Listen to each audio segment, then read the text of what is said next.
everyone, Scott Hansen here from NFL Red Zone. I hope you're checking out 1 hour of 5 Yard Rush, one of the best podcasts on NFL football in the UK.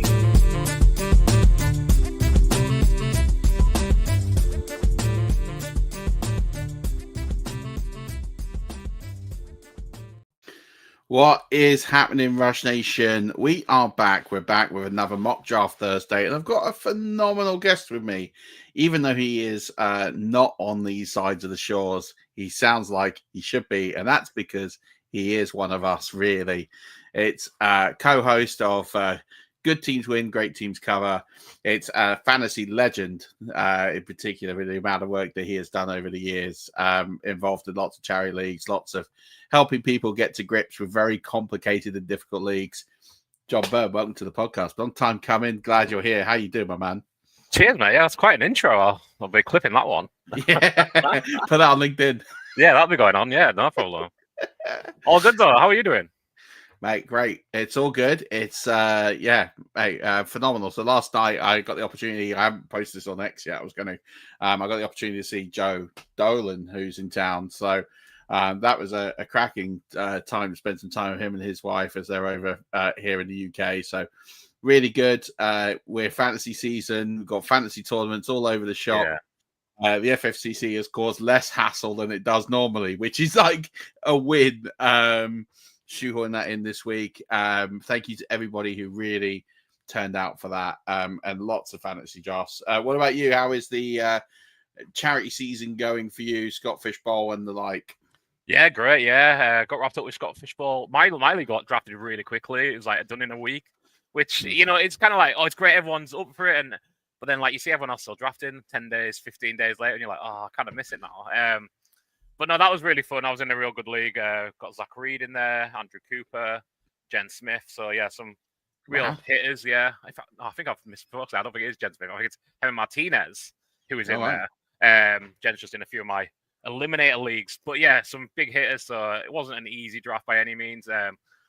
Zach kept taking my players, even though he was like 6 picks before me. It was like, oh, come on. Just let Kenneth Walker fall, mate. Come on. You still don't need to do that. But, yeah, we've got JCT this week. Got FFCC this week. I went bold and took a kicker early-ish. Me and the other two guys on our podcast, Good Teams Win, were like, when should we take a kicker? Because they're in as a pair, I'm in as myself. And I was like, you can't go too early, right? Like, they're so valuable. You need to start 2 every week. So I went Brandon Aubrey 402, and the run just started in the middle of the 6th round. So it's like, I probably went around too early, but you just don't know. Like, you can't put a poll out and go, hey, guys, when are you going to take a kicker? Because I don't want to blow my load early here on kickers. No. Yeah, because people are going to lie to you. And as well they should, because that is a very naive question to ask. But I'm happy I got Brandon Aubrey. I got Dak, got that double up. They have late bye weeks. And, there's a lot going on in FFCC, as you well know. I don't want early bye weeks with my good players. I'll manage bye weeks when I get to them as I have to. Ideally, I'm still competitive. In weeks 10 and 12, when Dak's on bye, when Jaden Daniels is on bye, I can live with that. I just don't want my players who are good missing, the early weeks. So, yeah, they're the big ones I have going on. Certainly this week, yeah. Yeah, and so many more to come as well. It's Warrior Bowl next week. We got quite a few others sort of lining up soon as well. So it is just like crazy. I think Women of Fantasy Football, I think that kicks off this weekend, and then the THFFBB kicks off. I seen Eric posted Lionheart Legacy is been running this year. I seen he tweeted about it yesterday, so that's one I've played in every year. I think that I always take. I love that charity. Eric Fernandez runs that one. It's a very special charity as well. So definitely a good one for sure. And I think on top of that as well, just doing a little bit, like there is so many charity leagues. There's the Argyle Bowl. There's all sorts out there. Like, just get involved. I'm doing all the explainer videos, so go and check those out on the channel for sure. But while we're here, I've just been setting up the mock. We do have a full house tonight, which is great. I always put us on the end so that we've got some time to chat in between picks and it doesn't get chaotic. So I went first last week, so I'm going at the 12. I put you at the 1. Nice. John, so you're going to have the pressure of the 101 in a SuperFlex. This is a SuperFlex 1-point PPR. Nothing crazy other than that. No tight end premium, nothing else. Just a SuperFlex to get us geared up. There's some green dots, hopefully, in the chat. Most of them are green, which is great. We're going to hit the start. 30 seconds per pick. So this is going to rattle pretty quickly. And we're going to get going with this. So you are on the clock, and you've gone straight in. That's a big shock to go Jaden Daniels at the 101. You're going to have to talk through that one. Yeah, I mean, I was just saying about making sense of complicated projections and stuff for people. I use Mike Clay's projections every year for doing so. They're free. They're readily available. I think he's the gold standard of projections. He has Jaden Daniels as quarterback 1 this year. I think it's obviously easy to say. Jaden Daniels was so impressive as a rookie. He has a flaw with his legs. He has a ceiling with his arm. Lamar Jackson and Josh Allen are very, very special as well. They would be obviously in consideration there. I just have a very, very, very slight concern, and you're very much picking nits at this kind of level. That maybe the rushing comes down for them. I think Josh Allen's going to throw more touchdowns this year than he did last year, which is a reason we'll probably get to a player, James Cook, later, that is such an easy fade for me this year because he's not getting 16 touchdowns again on the ground. It's just not happening. No. Josh Allen will pick some of those up on the ground, but I think he's going to throw more. But they've operated at such elite levels for years that maybe they just take a slight step back. And I honestly think Jaden Daniels, I'm a Cowboys fan, so I don't exactly love seeing it in the division, but more and more, I'm just a football fan, truthfully. I don't live and die by the Cowboys results, thank goodness.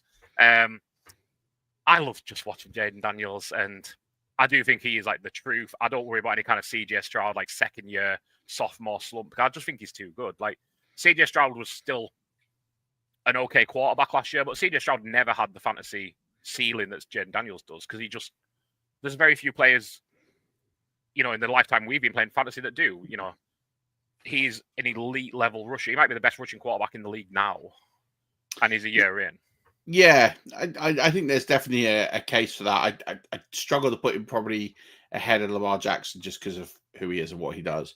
But I think that all of that is valid. I think for me, the concern, and it's not necessarily because of him, it's CJ Stroud. CJ Stroud had that phenomenal year. Yep. In his rookie year. And a lot of it was because he played with no fear, no expectation. He's playing for a poor team, and they just ended up sort of being able to catch fire and just play without that pressure. And I love that idea of, do you know what? It doesn't matter this year. Just go out and play. Yeah.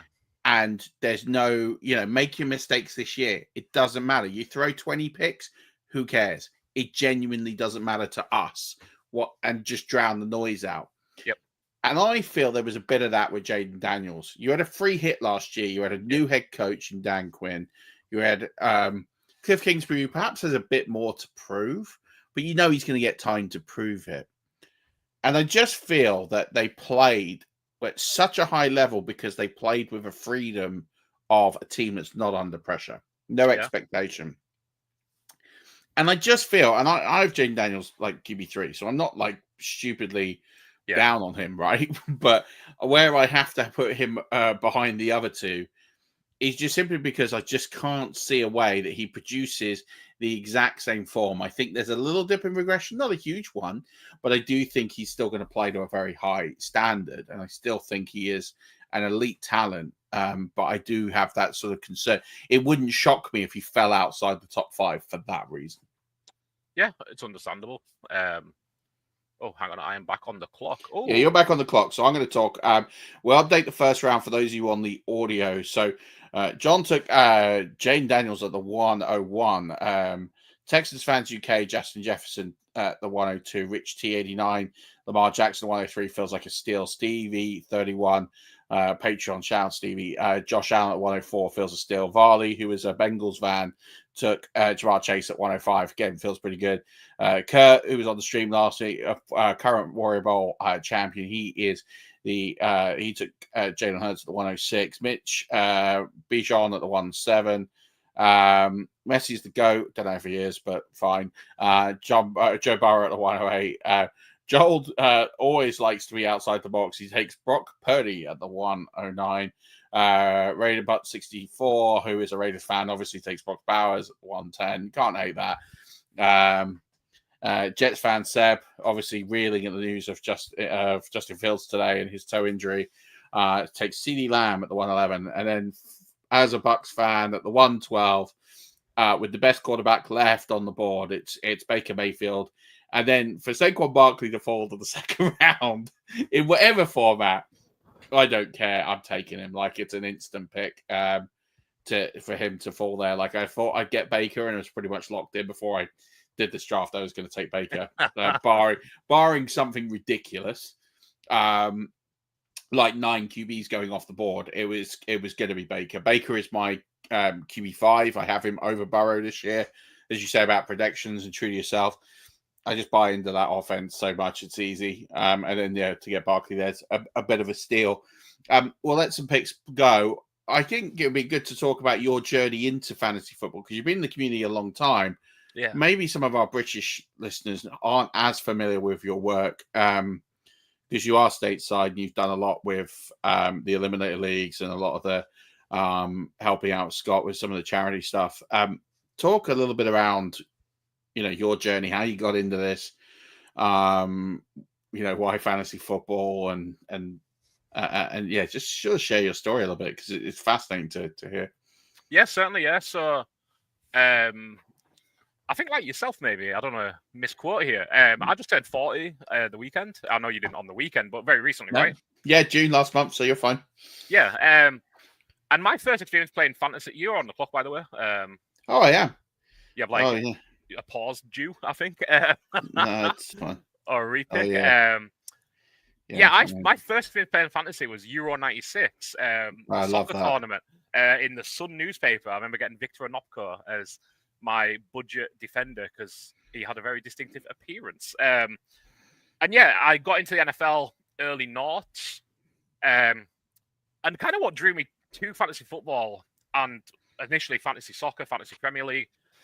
And I'm going to just blow my own trumpet a little here. I always thought I was really smart about it. I went to university, studied sports journalism. That was kind of always my desired path in the world. It never worked out that way. I ended up moving to a different sector in life. But I just always felt like I got football initially and then NFL as well. And I just thought, if there's a game where I can actually put my wits to the test, I want to do it. And my first NFL league, I think, was 2008.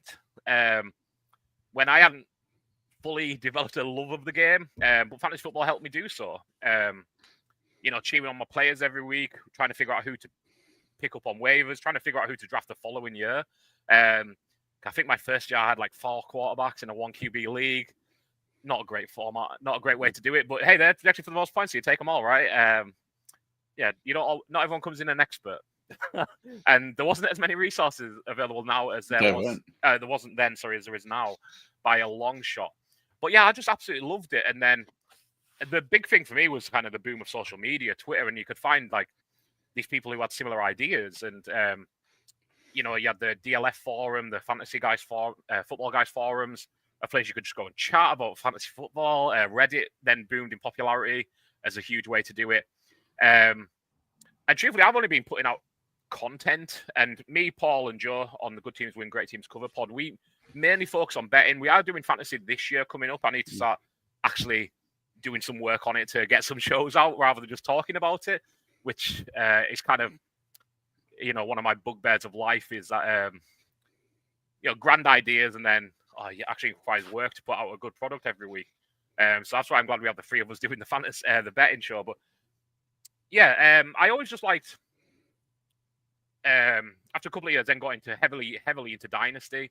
Came like, not affiliated with, but playing with John Bosch leagues, Ryan McDowell leagues, and really, I can't say enough good things about those 2 guys as commissioners, as people you should play in leagues with. It's one of the things, like, I think the pandemic boom brought was a huge volume of people playing. But I do think, not to sound like a old men yelling at the cloud, is like, I think there's a lot less seriousness of people who take things, easy come, easy go a little. Yeah, you're on the clock, by the way. Yeah, I got it. Thank you. You did better than me.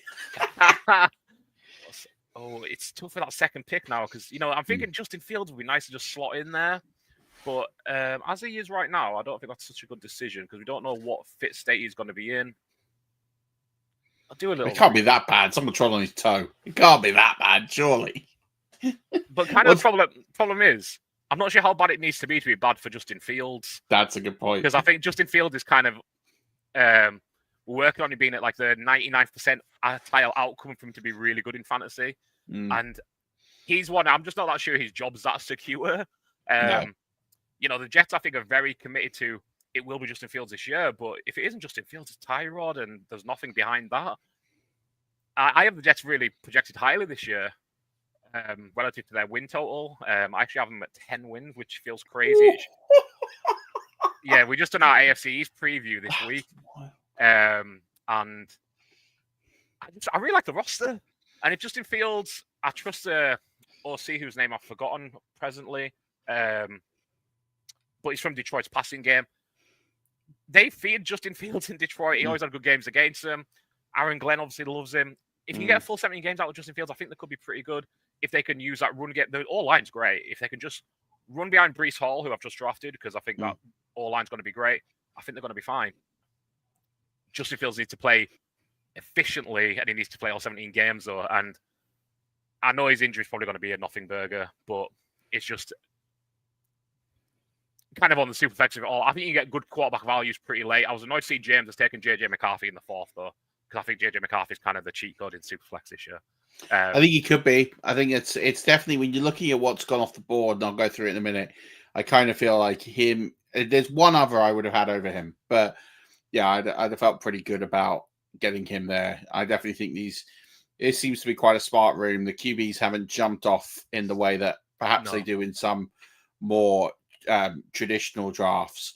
So it is interesting. And I think you're right about Fields. I mean, people who listen to me for years know that I'm not a big Justin Fields guy. I just don't believe you can be successful playing football in the NFL and not complete 60% of your passes, right? I think that's kind of the issue that I have with him. And yeah, he had that little stint at the Steelers, and I think, okay, fine, you did all right at the Steelers, but was it really enough? I'm not sold. Well, they didn't think it was. No, I love my term, by the way. That worked really well. Yeah. So, yeah, I'm kind of not as excited about Justin Fields. I'm not racing to draft him anywhere, and that's fine.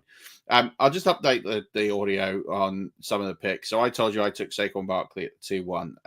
Pat Mahomes went the 2-2, Bo Nix the 2-3, Derrick Henry at the 2-4, Justin Fields at the 2-5, Malik Neighbors at the 2-6, Ashton Jeanty at the 2-7, Caleb Williams at the 2-8, Christian McCaffrey at the 2-9 feels like a massive steal.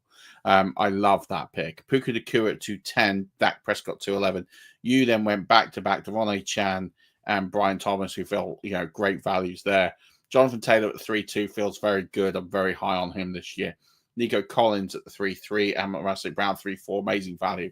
Varley getting Bucky Irving at 3-5 feels good as well. AJ Brown 3-6, Trey McBride 3-7, Drake London 3-8, Lad McConkey 3-9, Kyron Williams massive steal at 3-10. Garrett Wilson 3-11, although there is that concern of what happens to Justin Fields, which should be fine. I did perhaps reach a little bit, but I'm a big fan of Alvin Kamara in a situation this year at 3-12. Went back and got Kyler Murray. I just for our bank. A top 12 QB. I don't need him to be outstanding. I just need him to be good in the SuperFlex. Drake May went the pick after, which I love. I think he is got top 8 upside this year. Mike Evans at the 4-3, Josh Jacobs at the 4-4, Justin Herbert at the 5-4-5. Amari Hampton at the 4-6 feels really good value. T. Higgins 4-7, safe as houses, as you talked about. JJ McCarthy at the 4-8, Jared Goff at the 4-9, Chase Brown at the 4-10, Jackson Smith and Jigba. Then you went Walker and Hall. That brings us up to date for the 4th round, start of the 5th. You're thinking of, you've gone 3 running backs in the top 5.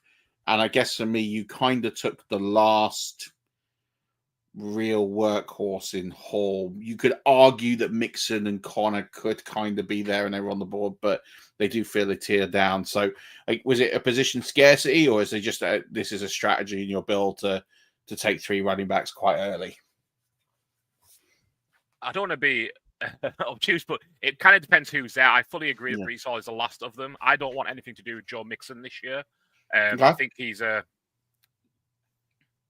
was so bad down the stretch last year, and I don't think they've improved their O-line. They've changed it an awful lot, but I don't think they've improved it. I think it's probably got worse on paper. I know Larry Tunsil had his penalty issues last year, but by and large, I think the O-line is, like I said, no better position than last year. The new OC will probably improve things a little, but I just felt Mixon was woeful down the stretch. No point trying to sugarcoat it. And yeah, James Cook, I think, is due a drop off. Trevian Henderson, I love the player. I don't think year one's going to be a workhorse. I don't know if he'll ever be a workhorse. But yeah, I kind of look at Achan, Walker, and Brees Hall as like, bracketed league winners. Guys who can absolutely dominate touches in their backfield, all plus pass catchers, and all on teams that, I mean, you could argue with the Dolphins, but we've already seen it with Achan, will dominate touches out the backfield, whether it's through the air, whether it's through on the ground. And, I want players, running backs who will catch the ball out the backfield. Primarily, and you've done the same, I guess, with Kamara and Barkley. I just think there's such upside to it that I didn't really plan on taking back-to-back running backs at the 4-5. But I think there was kind of a drop-off everywhere. There's a little thought to going Kittle, but I kind of worry a little with Kittle this year that he's too trendy, that everyone's in on him. So I'm just kind of expecting, if I don't get one of the top 2, I'm really happy waiting on tight end.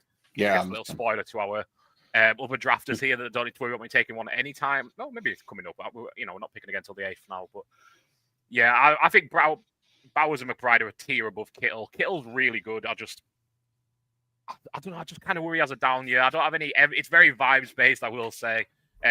He always does well in points per game.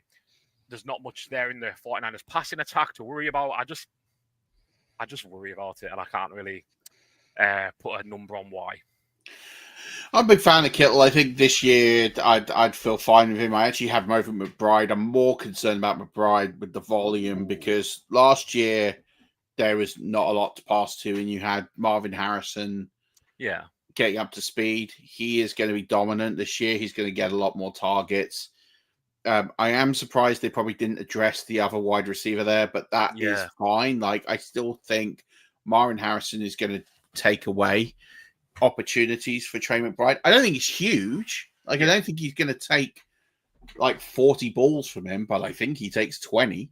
And with the lack of touchdowns there, like the fact that there's just no touchdowns there really sort of worries me enough to just go, yeah, no thanks. It's fine.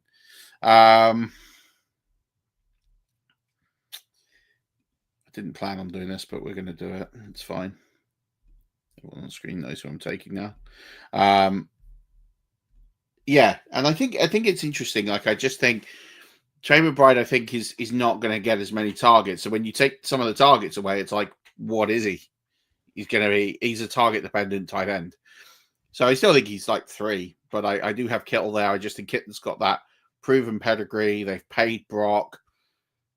The fact that there's so lack of pass catches of quality in the first half of the season. Yeah. There's no Debo. Ayuk's going to be out at least 6 games, maybe more. Yep. Like, it's Jennings, Pearsall. Like Kittle's going to eat. I could see it dropping off second half of the season, but I think I just can punt him a little bit. I can make a case of him a little bit easier than I can for McBride. So it's horses for courses, really. I think there's not a great deal between them for me.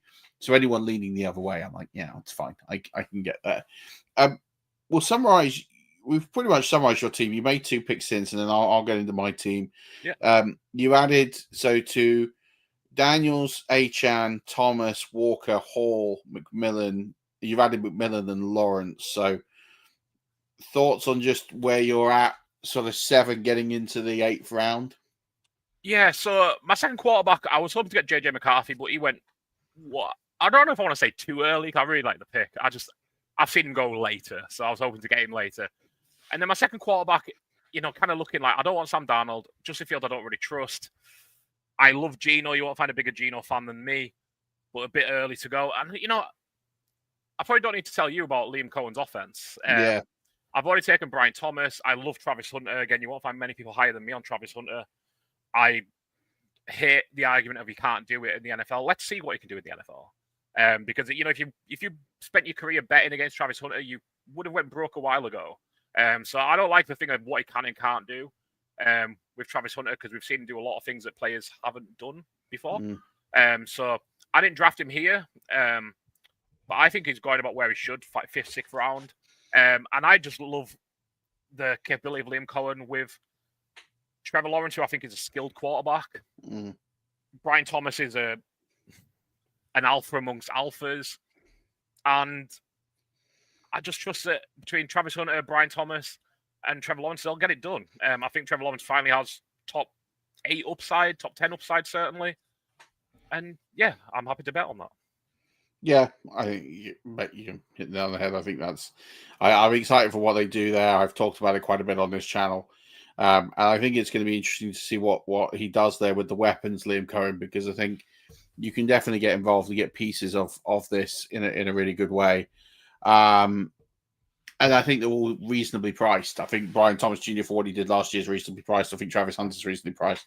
I think the rest of the offense there is pretty reasonably priced. So, I do like all pieces that you can get there. I'll move to my team and then we'll talk about some of the other teams in the chat. So I went Baker Mayfield, as I said, Saquon Barkley, Alvin Kamara, Kyler Murray. I then followed up with DJ Moore and Terry McLaurin, which I just love there to get some receivers. I took a big punt on Quentin Judkins. If this was like a money league, I probably would not do that. But I'm kind of just willing to bet at this stage that he doesn't get banned this year. So in a dynasty league, I'd be concerned. And I just think the Browns don't have the scruples to do anything about it. So I think if he's on any other team, I'd probably be more concerned. I just think if he's not banned, he's going to play. And I kind of think I'll take the discount at the back end of the 7th, start of the 8th. And then I went Chris Olave for, he's one concussion away from getting out. But if not, he's the only wide receiver. You've got Brandon Cooks with a walking stick and Bub Means and Rashid Shaheed. Let's not talk down Rashid Shaheed. No, I love Rashid Shaheed, but he's going to get 60 targets this year. Yeah, and I mean he's gonna take a quarter of them for touchdowns probably. But no, it's an empty room. There's no tight end. No, there's no tight end because they're all injured and crocked. And I just think Tyler Shook is going to go. Who are the best players in this offense that are going to catch the football? Alvin Kamara and Chris Olave. I think I've just in this draft mopped up 75% of the Saints' offensive production. Yeah, and other than taking Shook, which I could do late on just to really nail it all in. You certainly couldn't. Texan fan has taken him at 9-2. Oh wow, yeah. Well, there you go. He's obviously he's seen what I was planning. He's looked at the master plan. Well, I was thinking the same thing. You'll get Shook late, and just you've got your super stack there. But I think you're fine not stacking Shook, truthfully. Yeah, I'm not that fussed about it. It's fine. I can sleep easy at night. That discount on McLaurin, I love though. Yeah, huge. Because again, people hear a lot of the offense is not going to score the same amount of touchdowns as last year. It's that's fine. He eats targets for fun. His touchdowns won't be 13, I believe it was last year, maybe 14. Yeah. But that's okay. He'll probably get more than he has in his prior years because he has the quarterback who's going 101 that everyone agrees with. So on Judkins, my bigger concern is that he's not under contract. No, I mean, that is one. And Stefanski said yesterday, it's not something we want to be a part of. We want to be a shining a light on the good things the guys are doing on the community when he was asked about Judkins, which I just don't know how it plays out. I don't hate the value at 7-12. I mean, because I think when you get those kind of conundrums, my biggest thing is what am I missing out on? And you look at the running backs that have gone after Caleb Johnson, Cam Scatterbo, Pacheco, Brian Robinson. I'm going to make the same noise 100 times here. I love Tony Pollard. I like your pick of Travis Etienne because I think those guys have got top 12 upside. Mm-hmm. Caleb Johnson maybe does if Rodgers likes him. If Rodgers doesn't like him, he's fucked. Apologies for my language. Does Rodgers like anyone though? Really, if the names aren't Devontae Adams and no. If he hasn't played with you already before, chances are he doesn't like you any. Yeah, and if he misses one blitz pickup, Aaron Rodgers isn't running away from defenders. If Caleb Johnson misses one blitz pickup, it's Jalen Warren time. I agree. I just thought, you know what, it's a bit different. And yeah, you're right. He's not under contract. I also and this is no slight against Kevin Stefanski because he's right. Everything he says is absolutely spot on. He doesn't hand out the contracts, and Jimmy Haslam doesn't give a crap. Yeah, and the Browns... He just doesn't. Jimmy Haslam's got no morals. He's got no scruples. Like, he doesn't care. Like, he's like, I drafted this player in the second round. We'll just get it done. And like Judkins will now race to make that contract work because he's not going to get any money otherwise. Yeah, he has to. Yeah. I'm going to have a decision to make here at the turn. I wasn't anticipating it. Ooh. 3 wide receivers I like. So we'll pop our tight end. We'll take Tucker Kraft because that's a nice, easy one. Yeah, that's great value there at the end of the 10th. Well, I was trying to torn at the 9-1 of taking Egbuka, who I absolutely adore. And I'm hoping you feel the same as a book. Yeah. Big fan. He was my wide receiver 2 behind Travis Hunter. I prefer him to Ted McMillan, but I think Ted McMillan this year has a better opportunity, which is why I'm taking him at the 6-12 and Egbuka 9-1, which felt like a bit of a reach. And then I'm still torn between. Well, I'm going to take Juwan Jennings. Okay. But there's 3 receivers there. I won't say who they are until they go, but who I think all 3 have got real upside and can all.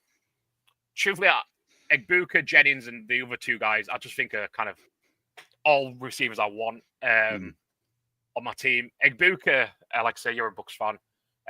You obviously rate Baker really highly this year. Chris Godwin maybe off to a slow start. I think Egbuka is the perfect. I couldn't believe when the Bucs drafted him. I was so pleased for you as a team. Just like, what a perfect fit, because to me, he's exactly what Chris Godwin is. And Jaden Reed was one of the wide receivers I was talking about. And Josh Downs was the other. Perfect. So at least I was in the right ballpark. Yeah, you've literally nailed them all there. Yeah, I think those 4 players could all, maybe in wide receiver 1s is a little optimistic, but could all be the wide receiver 1 on their team. I think Egbuka, Mike Evans. I think you and I are very polar different then on Josh Downs. I'm out on Josh Downs everywhere this year. Really? I see you took Michael Pittman ahead of him, so obviously you have Pittman ahead of him. Why so low on Downs? Just the quarterbacks are so bad? Well, no. For me, if and again, this will change a little bit.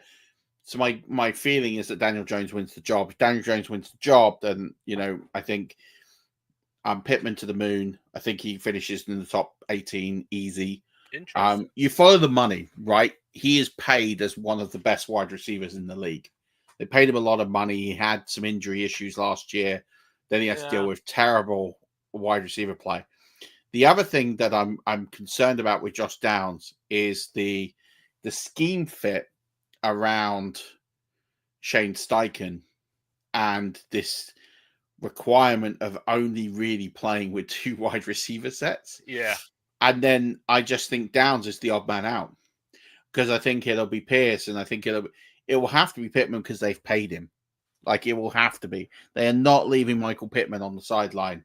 Last year, they get away with it because he was hurt, but they're not leaving Pittman out. So it's a case between Pierce and Downs. I think Downs is the better receiver, but I don't think he's the best fit for those 2 wide receiver sets. And so when that happens, he's the odd man out. So then you get into a scenario of he might play 60% of snaps. And then he's going to need to really eat on those 60% of snaps. And that's why I can't get there on Downs. That's why I'll fade him everywhere, because he's going to have to be absolutely nuclear every time he's on the field to return some value. Which, I mean, in his defense, it largely has been. Absolutely. Yeah, Pittman's the one I struggle with because he's not old, but he's getting to the point in Dynasty you'd be not afraid of drafting him, but he's never getting higher in value in Dynasty than he was today, I would dare say. No, I agree with this. I know we're not doing a Dynasty draft, so but I'm just kind of worried that with Pittman, he's carrying injuries. His contracts get outable after this year. I'm not too sure what his long term is. This year, he could be better than Downs. I wouldn't be stunned. And truthfully, I don't really want much of the Indianapolis anything. Even Jonathan Taylor, like, I'm taking Achan ahead of him, taking McCaffrey. I mean, it's not a fade, but at his value, it is. Because I just kind of worry that it's just too dysfunctional to operate. If Danny Dimes is the good answer, it's probably not a question you want to ask, is it? That's fair. Yeah, I know, but I think he's a better quarterback than I think people were prepared to give him some credit for. And I think it'll be interesting to see what Shane Steichen does with him. I think that's more the style of quarterback that he wants. My biggest worry was why they took Anthony Richardson in the first place. And I want to know the person who made that decision, because I'm a Florida Gator fan, and I think I was the most shocked of anybody that he got drafted in 5th overall. And I was like, okay, what do you see that I don't? Because he is raw. Like he was like literally, if we're talking about a cow, still mooing raw. Like he just had nothing ready for the pros other than athletic traits. Blew the doors out of the combine. He's an incredible athlete, but man, was he just so underbaked going into the season, and it's shown. Even his physicality is just not held up to the NFL, and that's a big concern. So it's going to be interesting. I think if Dimes gets under center, I just think they're functional, and when you get a functional QB with Shane Steichen, I think I'm really intrigued to see the offensive output, because I think it'll be a lot better than what they've had. You're going to make some picks, and then we're going to talk about some teams in the draft drafting with us, because we are 12 rounds in and we haven't mentioned anyone else, which is probably a bit harsh, especially as these people are tuned in and drafting with us. And thank you very much for being part of this, everyone who's drafting with us. There is some. First of all, I have to say that the standard of drafting here, there's some picks that are a little wonky of ADP. I don't mind that. Some people definitely went and got their guy.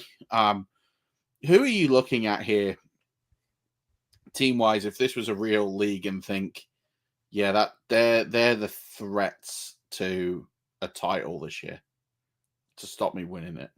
Let me have a quick look. See. Jeez Louise. Rich picking from the free spot. I'm not sure where he's made a bad pick. So he started out Lamar Jackson, Puka Nacua, Nico Collins. I mean, that could have been my start from the 101, truthfully. Chase Brown, I'm not going to say I absolutely love, but I love him in the 4th round in SuperFlex. Yeah, the value there's crazy. George Kittle, we've already talked about as someone who could absolutely hit. Montgomery at the end of the 6th. Justin Fields as his second quarterback early in the 7th. Cam Ward in the 8th round, I find really interesting. It's been said a lot recently, but I don't think there's been a first overall quarterback picked who gets as little conversation as Cam Ward. Yeah. And between him and Justin Fields, ideally, I think you're going to be starting Justin Fields, but you've got a good backup there just in case. You look at, the quarterbacks going after that is Tyler Shutt. Tua fell into 10th round. That's kind of crazy in my opinion. But Stafford, where's Cam Ward? I don't think you're missing out on much by taking him as your backup quarterback there.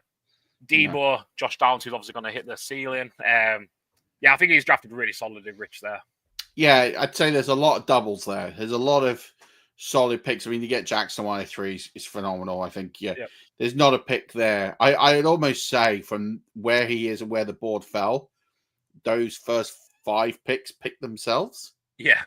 I don't think there's it's literally, I don't think he's had to sit there and think very hard about who he's going to make there, because I think all those picks have fallen at the right range, at the right value. And there's not a lot of competition around there. So I love that. I really like Stevie's draft. And I like Stevie's draft because some inside information is Stevie's a patron. So he looks at my rankings. So he knows how to score well against me because, Josh Allen is my QB1. Christian McCaffrey I have aggressively ranked as my running back 2. I know there's the injuries. I know there's all of this. I get it.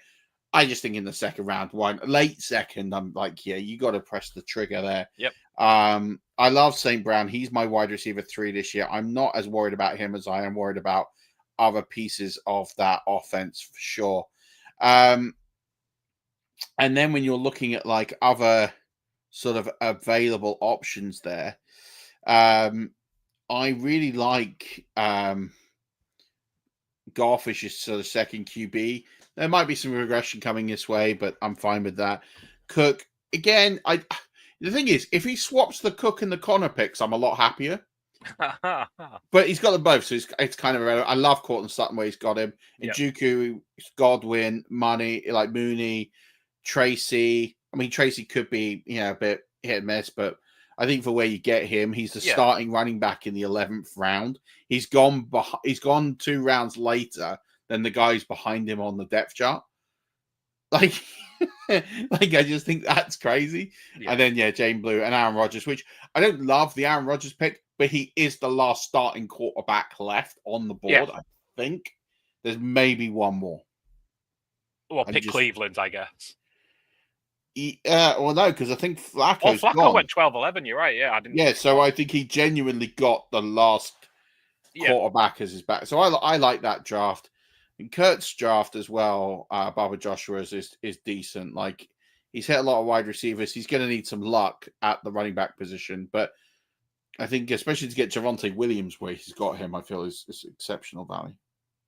Yeah, I'm not as big on Javonte, I will say. But no, but to get him in the 12th round. Yeah. To get him in the 12th round, I'm like, if you're looking at who's going around that range, I'm all right with it.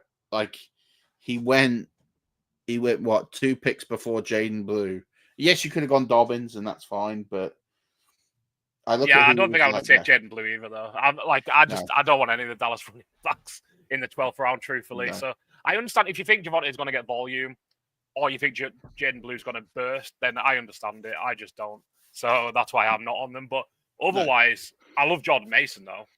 And he has just taken Bashal Tutin, who I was going to double up with Tank Bigsby if he came all the way to 14-12. Because, shore up the backfield, right? Well, I think one of the things that this year I think is the biggest keys to winning fantasy is get the Jags running back right. Mm-hmm. And I kind of think anyone who's speaking hugely confidently on who that's going to be now is maybe a little too confident in themselves, because I think you can make arguments for any of the 3, Bigsby, Tutin, or ETN, and I think they're all kind of relevant arguments. I just struggle to separate really one from the other in terms of, like, I know it's going to be... I mean, we haven't even had training camp yet, and people are planting flags on Tutin, planting flags on Bigsby, planting flags on ETN. It's like, I think you just need to kind of let this one play out. Take your gambles on whichever one you fancy, but you took ETN in the 9th, I took Bigsby in the 12th, Tutin in the 14th. I think that's kind of about where they should go in that kind of relatively small cluster. And I don't think all 3 will hit, but I think one of them will. And again, all praise be to Liam Cohen. Yeah, I agree with that. I mean, where I've sort of viewed this backfield is ETN till the bye will get the majority of work. And there's 2 reasons for that for me. One is he's in the last year of his deal. So I just see him running the wheels off, because I think you would.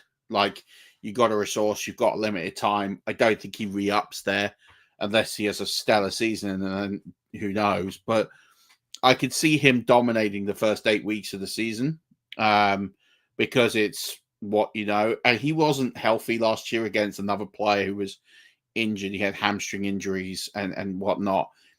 Yes, it will depend on camp. Like, I'm not going to sit here and say this is definitely going to happen, but Bigsby had a great opportunity last year and didn't take it. And again, he had his own injury problems. Yeah. So I think Cohen will see the world very differently. And I think that Tutin has an opportunity, but I don't think it's going to be straight away. Bigsby is the style of back that I think Cohen likes the most.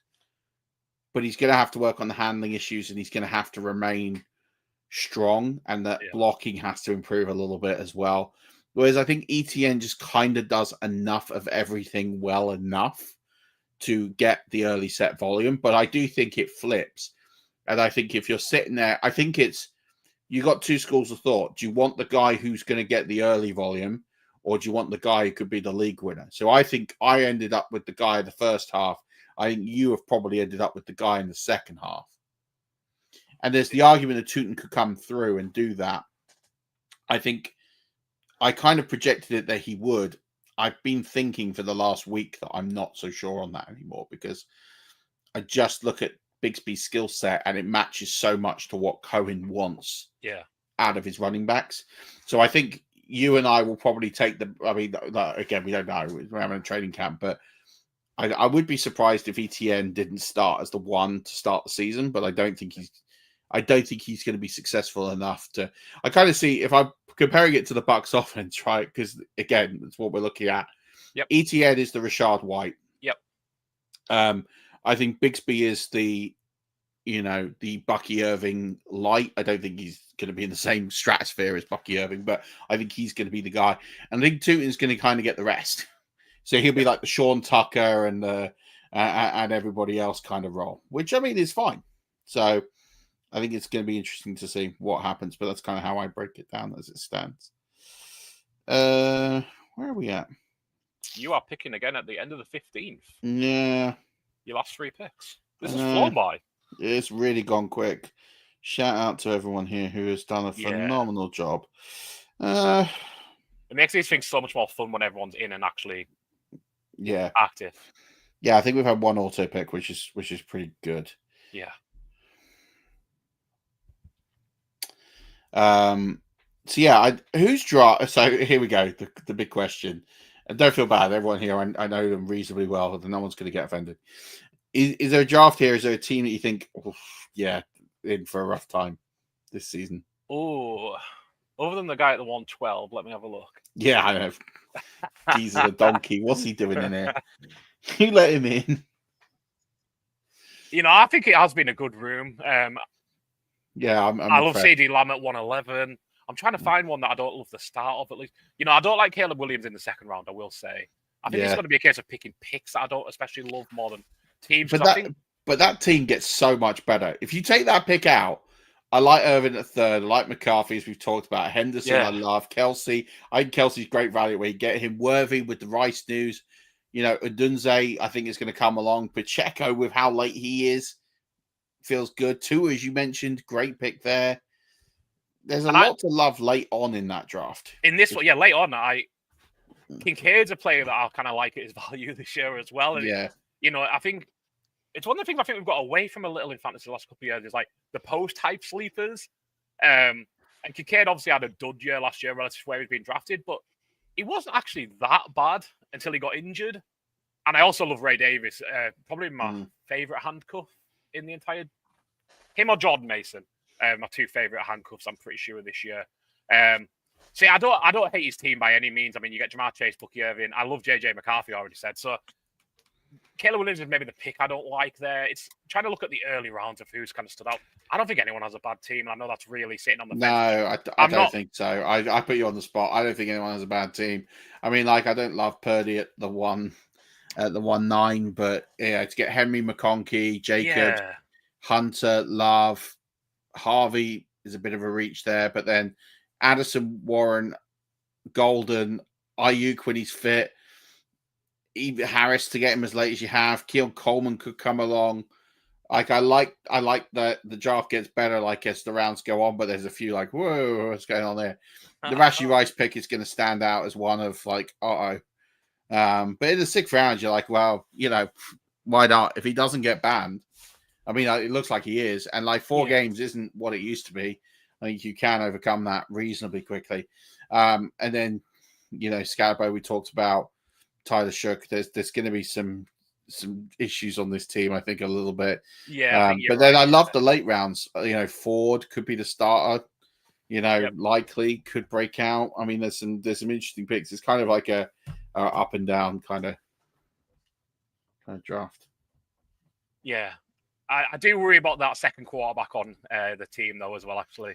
I don't love Darnold with that O-line. I know they've improved. I know Kubiak will get better out of them, but I've never been a Darnold lover. Well, I was keen on him coming out, but everything I've seen in the NFL, I kind of scared about. And I like Darnold as a guy. He seems a good guy, but I just don't love it.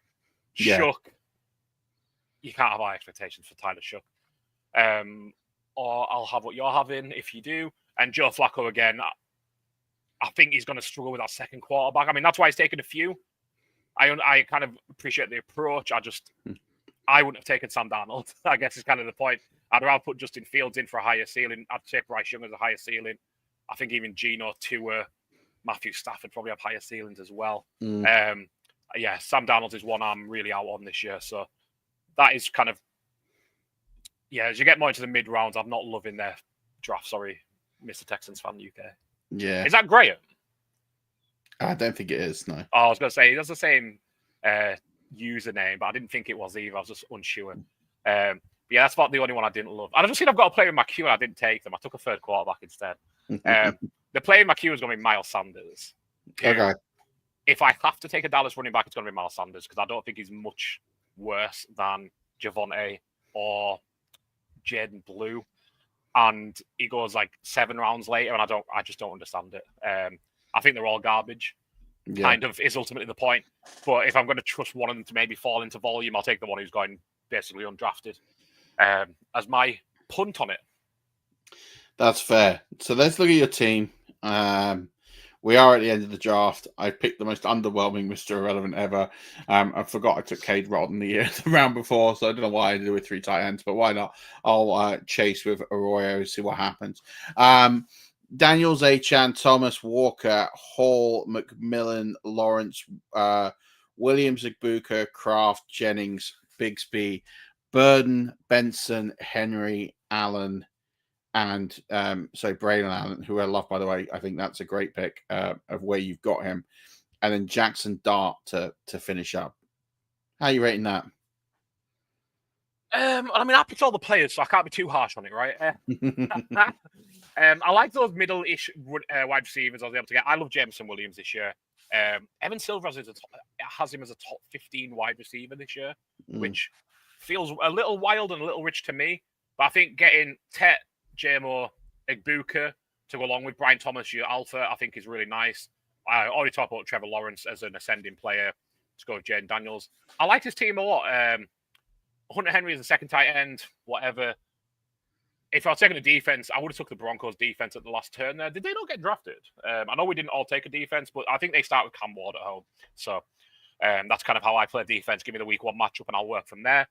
Yeah, I like this team. Trey Benson, I think, is a bit of a, we'll see.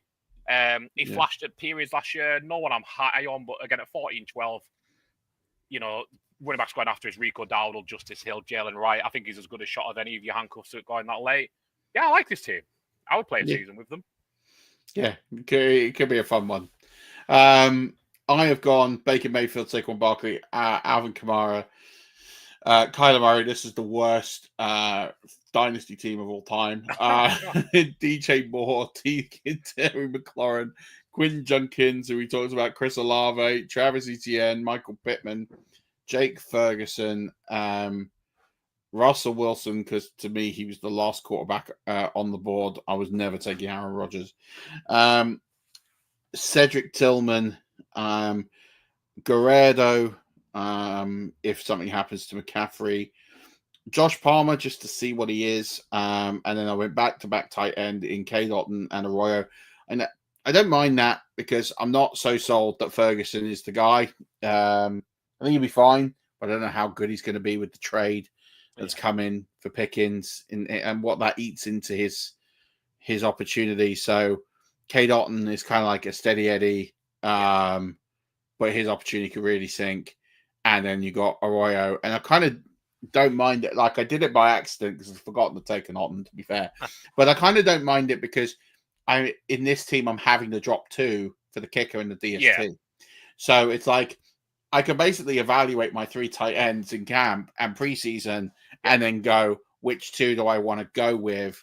And if Arroyo takes that job, well, he's the only one there. Well, AJ Byrne, who got a good amount of snaps last year, but Arroyo's the one. If anyone's going to hit in that room, it's Arroyo. Yeah, that's it. You've kind of got Otton's the floor play, Arroyo's the ceiling play, and Ferguson is the anywhere in between play. Yeah, Ferguson's there. Which I think is just going to happen. This has been a really fun draft. I think it's a really, like I said, not many kickers went. I think less than last week. I think 5 kickers went.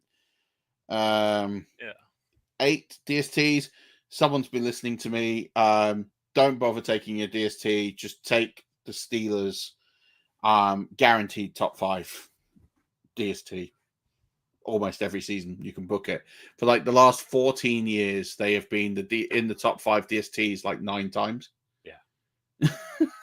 Like, you don't need to worry about who was best last year and putting the analysis in there. Just go in around 16 and pick the Steelers DST. It's just the only way to do. If you're going to take one, just take the Steelers DST. My rule of thumb is I only ever take 4 DSTs, and I either take the Steelers, the Ravens, the Patriots, or the Buccaneers. Yeah, I mean, you couldn't go far wrong with those over the last. No. How many years? 20. The Buccaneers is the Buccaneers is very volatile. Yeah. The Patriots have the best room to go. Like, they have the most number 1 finishes, but they do have a stinker in them like last year, but they have changed coaches, so I expect that to get better. Yeah. Yeah, the Ravens and the Steelers are never going to steer you very far wrong, but the Steelers are kind of a bit higher in price now. So, like, they're never there around 16 anymore. As they went in round 14 here. So that pretty much shows you everything. Man, this has been so much fun. Tell us a little bit more about the pod, and then we'll and then you can do some plugging and go from there. We've had loads of comments. Loads of comments in here. I've not been have not been looking at this. Vince has been jumping in about Tyrell Taylor. Yeah. Don't like Fields. It's totally not concerned about Fields. Maybe the toe injury makes him feel better. Murph taking Pittman, that's impossible. Yeah, people really understand me very, very well. Everyone is smart vibes on each other. There you go. Yeah, I fully agree. Get you guys. You know, sometimes you're going to reach on ADP. I think Egbuka, where I took him at 9.1, was way above what Sleep of him in ADP. But it's like, you know, I know Murph loves the Bucks. I don't know if he'll make it back round. Yeah, Stroud didn't do much. He also got banged last year by Stephon Diggs tearing his ACL and Tank Dell being destroyed. So, but me. We have good teams win, great teams cover. Me, Paul, Joe, we're all from England, but only one of us lives there nowadays. Joe's up in Calgary. I'm in Chicagoland. Paul is holding the fort down in Manchester for us, or Leeds, wherever he lives. Somewhere in the north. Somewhere north. I've never been to his house. I don't know where he lives. I think it's Leeds. I think it's Wakefield, if I have to pin him somewhere. We do betting previews every single week, betting reviews. But we're much more football focused that happens to talk about betting than it is like, we don't have algorithms. We're never, ever, ever going to sell you a pick. If you did back all our picks in the last, we're going into year 3. The last 2 seasons, you would have been profitable if you'd followed all our picks. But please don't. Gamble responsibly is always our message. Nice. Have fun with everything. Don't ever wager more than you can afford. Jesus Louise, do not do that. And we will never, ever sell you a pick. We're never going to guarantee you winners, ever. We have a fun draft competition every week where we pick an over, an under, an underdog, and a favourite. I lost our competition last year and had to do the Hot Ones challenge. If anyone wants to see me suffer and cry and drink a gallon of milk, you can check out our YouTube stream at Good Teams Win _ Great Teams Cover. I think that was our most watched content, which I don't know what that tells you about our people who want to see me suffer. It was really tough. It was really tough. The first 7 were like kind of fine, and the last 3 were diabolical. I literally drank a gallon of milk. My beautiful wife was just there like, do you need more milk? I'm like, yes, just leave the bottle. I can't do this. So we get up to those kind of shenanigans. In the off-season, we're just doing our State of the Division drafts right now. I think we've recorded 5, got 3 more to go. In fact, we're doing the AFC West this afternoon. I am a good worker, trust me. I am on my clock here at work checking my emails. So we're doing that. We will have some fantasy content coming up soon. I might actually bother you to appear, Murph, if you would please. And Paul is actually running a mastermind series. Did you make the final? Yeah. Well done, you. I did not. So I kind of sulked and stopped watching them. Because I was convinced I got banged in a big spot. He gave me ratchet question. I had the number 1 draft picks as my subject from like 2010-ish, I guess. I can't remember. I really struggled picking a specialist subject because I love the Cowboys, but like I'm not like super in tune with every season. You know, Super Bowls, I barely remember what number they are. I remember what year they happened, but, you know, I'm not very good at picking a thing. I love trivia, but picking one thing I struggled with. And he gave me a rotten question. It was like, which number 1 quarterback led a 27-point playoff deficit? And I was like, Trevor Lawrence. He's like, no, Andrew Luck. Trevor Lawrence was 28 points. So I'm like, in a mastermind format where it's like, you know, rapid fire. Thanks for that, mate. You do not deserve a question. And that's my co-host. That's all right. If it makes you feel better, I got him to throw a question out. What, because it was too bad? Yeah, because he turned around. He got one wrong. Yeah. So he got a dozen wrong. Yeah, he's like, which what free agent signing led the Buccaneers in sacks? Because mine was the 2020 Super Bowl winning season. Yeah. And it was like he's like, oh yeah, what free agent signing? And I was like, the Bucs didn't have a DL or like an edge rusher in free agency. They re-signed Shaq Barrett, who I think was on the tag. Shaq Barrett, yeah. It was Shaq Barrett, but he re-signed. So he wasn't he was on the tag and then he signed a new contract. He's like, okay, yeah, I have to throw that out. I was like, yeah, you do. So, yeah, I kind of smashed the specialist subject. I think I got 12. And then I struggled, not struggled with the trivia. I think I got 6.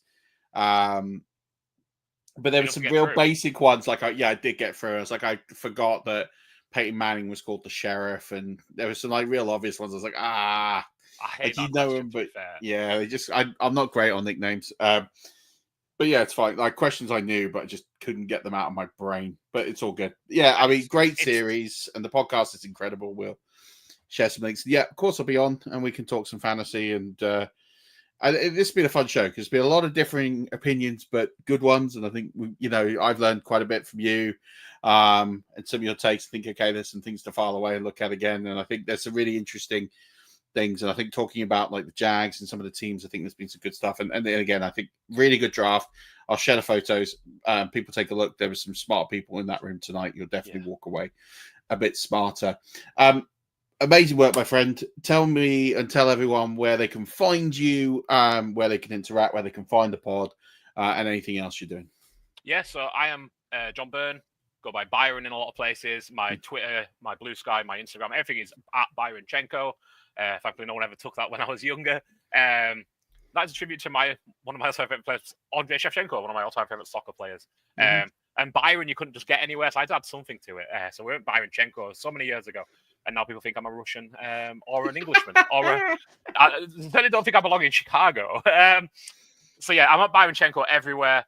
Pod is GTW_GTC. That is good teams win, great teams cover. But all our socials are GTW_GTC.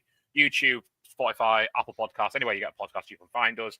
And we're on YouTube. I like our YouTube show best because you get to see our smiling faces. And Joe does great graphics for us. So yeah, I'd love it if you check us out, and we really appreciate having you. And you can watch along on Spotify as well, and leave them a like and a review because there is the video in Spotify as well. That is where I do watch your videos. So appreciate it. Yeah, make sure you give a like, a subscribe, a follow, especially if you're into your betting. I know most of them on here are betting degenerates. So as you said, if you follow their picks, you make money. What more can you want? That's going to do it. Next week's show is going to be some pre-records because people need a break. I need a break like anyone else. So there'll be some pre-records, but don't worry about it because they're still good. We're going to be doing more fantasy scoring. I think we're going to do the Warrior Bowl, the THFFBB charity explainer sessions are going to be in this slot. So you'll have that. Please hit the like and subscribe on YouTube. We're fast approaching 500. We've been really slow to kind of get going. And in the last 2 months, we've kind of really grown on YouTube and about to hit 100,000 views. So thank you very much. Everyone's sort of really viewing it, which is great. If you're viewing the content, please just hit the old like button. That really helps me and the channel up a great will. We really want to get to like 1,000 by the end of the season. That's kind of the goal. So help us get there. Hit like and subscribe. Lots of great guests will come on the more subs that we have. But that's going to do it. Stay tuned for another episode. Go back and check what we have done. Another mock draft with Jack Humphrey. We've got lots of other great stuff. We've had Joe Pisapia. We've had Bob Lung. We've had Pat Fitzmaurice. We've had the amazing John Byrne on, all sharing insights, telling you how to win at fantasy football, fill those ships in the harbor. We're going to crush it this season. We're in a good spot. We're all ready. Now it's time to watch some football, watch how camp goes, get preseason started, and get sharper. We'll be back soon. Don't forget, as always, keep rushing.